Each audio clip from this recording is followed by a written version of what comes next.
Hello বন্ধুরা, আজকে আমি দেখাবো পটলের আর পোলট্রি মাংসর রেসিপি। তো চলো দেখা যাক। এই যে কড়াইটা গরম হয়ে গেছে, আমি দিয়ে দিলাম পরিমাণ মতো তেল।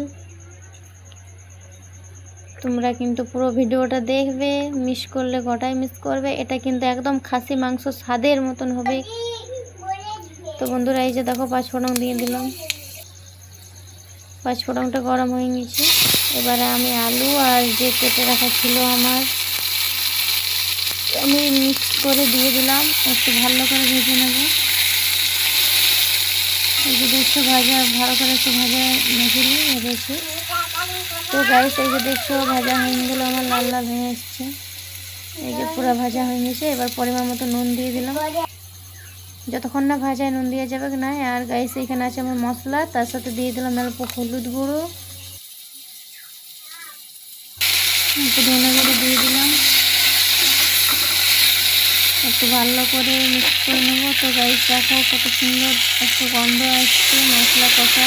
আর যে বাটিটাতে আমি মশলা রেখেছিলাম, সেই বাটিটাতে অল্প মশলার জল দিয়ে দিলাম। তো এই যে দেখছো কি সুন্দর স্যান্ড উঠছে একটা।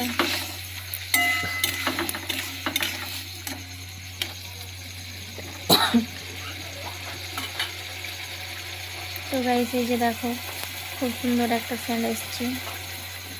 এবারে আমি দিয়ে দিলাম অল্প পরিমাণ মতো জল সিদ্ধ হওয়ার জন্য।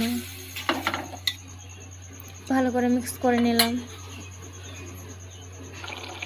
এবারে সিদ্ধ হয়ে এলো। তো এই যে দেখছো পোলট্রির মাংস রান্না করে আমি রেখেছিলাম কষে, সেই মাংসটা মিক্স করে দিলাম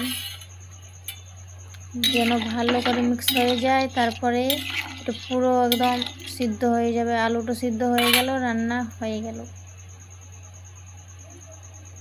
তো গাইস, কেমন লাগলো ভিডিওটা অবশ্যই কমেন্ট করে জানাবে। আর এখনও পুরো ভিডিওটা শেষ হয়নি, পুরোটা দেখো, দেখার জন্য অনুরোধ রইল। তো গাইস, দেখছো কি সুন্দর একটা রং। এই যে তো আলুটা সিদ্ধ হয়ে গেছে। এই যে দেখো, এই যে আলুটা সিদ্ধ হয়ে গেছে। এবারে কিন্তু আমি নামিয়ে নেব।